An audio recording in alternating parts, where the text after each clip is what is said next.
اللہ تعالیٰ صحابہ کی تعریف میں فرماتا ہے ان اللہ یحب الذین یقاتلون فی سبیلہ صفا کأنہم بنیان مرصوص، بے شک اللہ اس جماعت سے بہت محبت کرتا ہے کہ جب وہ اللہ کی راہ میں لڑنے کے لیے صفیں لگاتے ہیں تو ایسے مضبوط کھڑے ہوتے ہیں جیسے سیسا پلائی ہوئی دیوار۔ صف کے نام سے پوری سورہ ہے، یہی صفیں ہیں۔ وہ صحابہ کی صفیں کیسی تھی جن کا ذکر قرآن میں آیا۔ ہاں میرے عزیزوں، ان کو چیر کر کے کوئی جا نہیں سکتا تھا، اتنی مضبوط صفیں ہوتی تھیں۔ آپ اندازہ کرو حضرت عمر فاروق رضی اللہ تعالیٰ عنہ کی شہادت جو ہوئی ہے نا، وہ مسجد نبوی میں ہوئی۔ آپ فجر کی نماز پڑھا رہے تھے، ایک رکعت پڑھا چکے تھے۔ ابو لولو مجوسی یہ آیا، حضرت عمر فاروق رضی اللہ تعالیٰ عنہ سے اسے بغض اور عداوت تھی، بغض رکھتا تھا، تو اس نے ایک خنجر اپنے جبے میں چھپا کر رکھا تھا اور پہلی صف میں آ کر کھڑا تھا۔ جب حضرت عمر نماز پڑھا رہے تھے، ایک رکعت ہوئی تو پیچھے سے اس نے حملہ کیا۔ وہ خنجر اتنا سخت تھا کہ پیٹھ سے سینے کی طرف باہر ہے، اور حضرت عمر مصلی پر گر گئے۔ لیکن مسجد نبوی میں صحابہ سب نماز پڑھ رہے ہیں، نہ نماز توڑے، نہ بھاگو پکڑو دوڑو، کچھ نہیں۔ حضرت عمر مصلی پر رہے۔ حضرت عبد الرحمن بن عوف جو پیچھے کھڑے تھے آگے بڑھ گئے اور ایک رکعت آپ نے پڑھائی، کسی نے نماز توڑی نہیں۔ وقت کا خلیفہ زخمی ہوا ہے لیکن صحابہ کی نماز ٹوٹی نہیں۔ آگے بڑھ کر کے حضرت عبد الرحمن بن عوف نے ایک رکعت اور جو بچی تھی کمپلیٹ کروائی۔ سلام پھیرنے کے بعد ارے قاتل جس نے خنجر مارا ابو لولو، سارے صحابہ نماز میں ہیں، وہ تو کب کے بھاگ جاتا، لیکن وہ پہلی صف کو بھی کراس نہیں کر سکا۔ نماز کی پوری حالت ہونے تک صحابہ کی وہ بھاگنے کی ہر ممکن کوشش کرتا رہا، لیکن کسی صحابی کی صف توڑ نہیں سکا۔ وہ کیسی صف بناتے ہوں گے؟ یہ صف اتنی مضبوط کہ وہ قاتل ان صحابہ کے بیچ سے صفوں کو چیر کے جا نہیں سکا۔ اور اللہ نے یوں ہی نہیں فرمایا کأنہم بنیان مرصوص، وہ ایسے صف لگاتے ہیں جیسے سیسا پلائی ہوئی دیوار ہے، کوئی ان کو کراس کر کے جا نہیں سکتا تھا۔ یہاں آج ہماری حالت ایسی ہی ہے، صفوں میں کوئی وہاں کھڑا ہے، کوئی یہاں کھڑا ہے۔ کچھ لوگ تو یہ سوچتے ہوں گے اس کے کپڑے پہ دھول ہے، لگوں گا تو مجھے کپڑے پہ دھول نہ لگ جائے۔ میرے عزیزو، اللہ تبارک و تعالیٰ نے یہاں مسجد میں جماعت کے لیے جو حکم فرمایا وہ اسی فرق کو مٹانے کے لیے کہ غریب اور امیر دونوں شانہ بشانہ کھڑے رہیں۔ صف میں اس بات کا ہمیشہ اہتمام کرو کہ تمہارا کندھا بازو والے کے کندھے سے لگ جائے۔ کندھا، یہاں تک کہ حضور پاک صلی اللہ تعالیٰ علیہ وسلم ہر نماز میں رکعت باندھنے سے پہلے حضور یہ اعلان کرتے تھے استقیموا واستووا واعتدلوا، لوگوں سیدھے ہو جاؤ، صف برابر کر لو، ٹھیک ٹھیک کھڑے ہو جاؤ، وسدوا الخلل، تھوڑی سی بھی اگر جگہ باقی ہے تو پوری کر لو، اس کے بعد اللہ اکبر کہتے تھے۔ یہ سنت ہے نماز قائم کرنے سے پہلے، جماعت سے پہلے امام کا یہ اعلان کرنا کہ اپنی صفیں درست کر لو۔ حضور پاک صلی اللہ تعالیٰ علیہ وسلم کا اعلان ہوا کرتا تھا، حدیث میں موجود ہے، یہاں تک کہ ایڑی سے ایڑی برابر رکھنے کو کہا گیا ہے۔ یعنی ہو سکتا ہے کسی کا پنجہ لمبا ہے، کسی کا چھوٹا ہے، اس کے لیے کہا گیا ہے صف لگانے کے وقت کس چیز کا خیال کرنا چاہیے؟ ایڑی سے ایڑی برابر، سامنے کے پنجوں کو نہ دیکھو، ایڑی کی ہڈی، تمہاری ایڑی کی ہڈی بازو والے کی ایڑی کی ہڈی کے برابر لگتی جائے، یہ الصاق ہے۔ میرے عزیزو، اس کا اہتمام آج کہاں کرتے ہیں؟ اور حدیث میں یہ بھی ملا کہ جس نے صف کو توڑا اللہ اسے توڑ دے گا۔ صف کو کاٹنا گناہ ہے۔ ہاں اگر اتنی جگہ خالی رہ گئی کہ ایک آدمی آ سکتا ہے اور نہیں بھرا آپ نے صف، تو دونوں گنہگار ہیں، دونوں ادھر والے ادھر والے، اور پیچھے کی صف والا بھی گنہگار ہے کہ آگے اس نے جگہ دیکھا اور پھر بڑھ کر کے صف کو مکمل نہیں کیا، وہ بھی گنہگار ہے۔ اگر آگے کی صف میں جگہ خالی نظر آئی تو پیچھے والے کے لیے حکم ہے کہ وہ آگے آ جائے، صف کو پوری کرے، اور جتنی صفیں پیچھے جائیں گی سب آگے آگے آتے ہوئے وہ صفوں کو پوری کرتے جائیں۔ یہ اسلامی نظام ہے میرے عزیز۔ میں آپ کو اس صف کے متعلق ایک اچھی بات بتا کر اپنی گفتگو کو سمیٹتا ہوں۔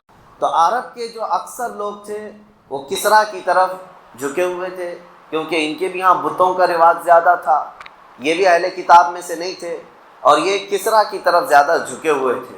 اب نبی پاک صلی اللہ تعالیٰ علیہ وسلم کی ولادت کے بعد یہ سیاسی حالات میں بتا رہا ہوں، اور بھی کئی حالات تجارت کے کیسے تھے۔ مکہ ایک سینٹر پوائنٹ تھا لوگوں کی تجارت کا بھی، اور لوگ ہر سال حج کے موسم میں ہر جگہ سے وہاں پر جمع بھی ہوتے تھے، اپنے اپنے لوگ وہاں پر پریزنٹیشن رکھا کرتے تھے، اپنی بنائی ہوئی چیزوں کو لا کر کے ایام حج میں، موسم حج میں لوگ اپنے اپنے مال بھی بیچ لیتے تھے، ایک دوسرے کا تعارف بھی ہوتا تھا۔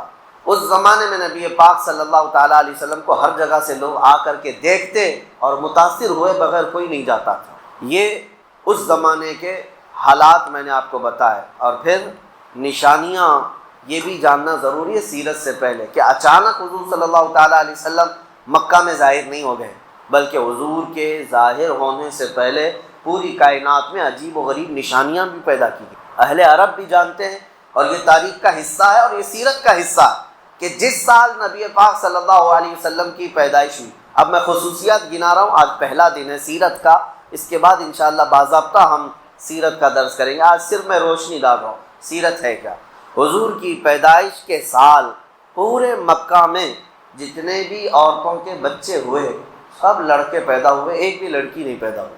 مکہ مکرمہ اس سال کی خصوصیت تھی۔ عرب کی سرزمین، جیسے کہ میں نے کہا مکہ سنگلاخ زمین ہے، پتھریلی سرزمین ہے، پہلی مرتبہ ایسا ہوا جس سال میرے آقا کی ولادت ہوئی، کثرت سے بارش ہوئی اور پتھریلی زمین میں گھاس اور سبزے بھی اگے۔ اس سرزمین پر سبزوں کا اگ جانا یہ معمولی بات نہیں، وہ ایسی ہے جیسے کسی کی ہتھیلی میں کوئی پودا نکل آنا۔ ہتھیلی میں پودا نکلنے کے برابر عربوں کے لیے بہت ہی حیرت کی بات تھی کہ عرب کی سرزمین پر سبزے اگ گئے۔ مکہ مکرمہ میں بارش بھی ہوئی، سبزہ بھی ہوگا۔ یہ حضور پاک صلی اللہ علیہ وسلم کی ولادت کا سال، یہی وہ سال ہے جب ابرہہ بادشاہ ہاتھیوں کی فوج لے کر کے خانہ کعبہ ڈھانے آیا تھا، ختم کرنے آیا تھا۔ اللہ رب العزت نے ابابیل چڑیوں کی فوج کو بھیجا اور پوری فوج کو ہلاک کر دی۔ وہ چھوٹی چھوٹی سی چڑیاں آئیں اور اپنی چونچ میں، اپنے پیروں میں ایک ایک کنکریاں لے کر آئیں، اوپر سے گرا دیتی تھی اور ہاتھیوں کے پیٹ پھٹ کر کے آگ لگ جاتی، اور پوری فوج کو کیسے کیا، کعصف مأکول، اللہ فرماتا ہے ایسے کر دیا گیا جیسے چھلی ہوئی مرغی ہوتی۔ پوری فوج جو ہلاک ہوئی، عام الفیل اس کو کہا گیا، یہ حضور پاک کی ولادت کا ہی سال تھا۔ نبی پاک صلی اللہ تعالیٰ علیہ وسلم کی پیدائش کے وقت جو جو خصوصیات ہوئی۔ پھر ایک عجیب و غریب چیز عربوں نے دیکھا کہ ایک جنگل سے بھیڑیے کو، ایک جانور کو باہر شہر کی طرف آتے ہوئے لوگوں نے دیکھا۔ چونکہ یہ درندے جانور عام طور پر شہروں میں نہیں آتے، جنگل کے درندے جنگل میں رہتے ہیں۔ شہر کی طرف آیا اور جب لوگ اس کی طرف متوجہ ہوئے تو فصیح عربی زبان میں بات کرنے لگا اور لوگوں سے کہنے لگا کہ اے لوگوں، کیا تمہیں خبر ہے کہ اس سرزمین پر اللہ کا ایک آخری رسول آنے والا ہے؟ یہ بشارت بھی ہوئی۔ اس کے علاوہ ان کو ارحاسات کہتے ہیں، یعنی حضور کی پیدائش سے پہلے جو عجیب و غریب معاملات ہوئے ان کو کیا کہتے ہیں؟ ارحاسات۔ حضور کی زندگی میں جو چیزیں ہوئی ہیں وہ معجزات ہیں۔ حضور نے اپنی انگلی سے چاند کے ٹکڑے کیے، کیا ہے؟ معجزہ ہے۔ اور حضور کی پیدائش سے پہلے جو عجیب و غریب حالات پیش آ رہے تھے ان کو ارحاس کہتے ہیں، ارحاس۔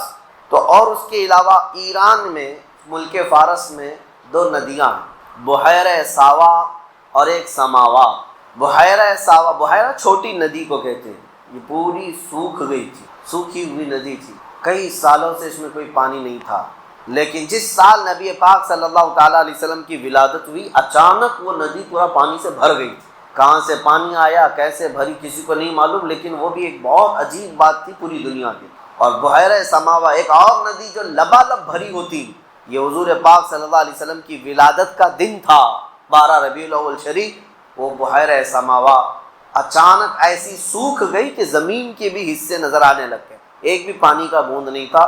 جو لبالب بھری ہوئی ندی، ایک سوکھی ہے اور ایک جاری ہے۔ 1000 سال سے وہاں آگ کی پوجا کرنے والے ایرانی جو آتش پرست تھے، آگ کو کبھی بجھنے نہیں دیتے تھے، دن رات 24 گھنٹے ڈیوٹی لگی رہتی پجاریوں کی آگ کو روشن رکھنے کی۔ 1000 سال سے اس آگ کو جلائے رکھا تھا، بجھنے نہیں دیا تھا۔ تو حضور پاک صلی اللہ علیہ وسلم کی ولادت کا دن تھا کہ اچانک آگ بجھ گئی، کسی کے کنٹرول میں نہیں تھی، اچانک آگ بجھ گئی۔ یہ بھی تاریخ کا ایک بہت عجیب و غریب واقعہ تھا۔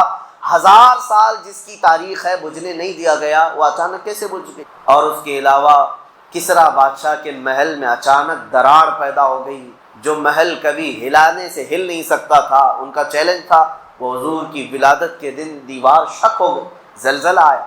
یہ پوری کائنات میں جو عجیب و غریب حالات پیش آئے، لوگ حیرت میں تھے کہ کچھ تو ہو رہا ہے۔ آج جیسے لوگ یہ کہتے ہیں گلوبل وارمنگ یا انوائرمنٹ کی چینجنگ، یہ جو اچانک موسم بدل رہے ہیں، اس پر لوگ آج تعجب میں ہیں، جبکہ لوگوں کو ابھی پتہ نہیں چل رہا ہے۔ لوگ کہاں سمجھ رہے ہیں کہ یعنی موسم بدل رہا ہے۔ دھیرے دھیرے احساس کسی کو ہوتا ہے کہ تھوڑی سی گرمی زیادہ ہو گئی، لیکن اس زمانے میں اچانک پورے حالات کا چینج ہونا یہ معمولی بات نہیں۔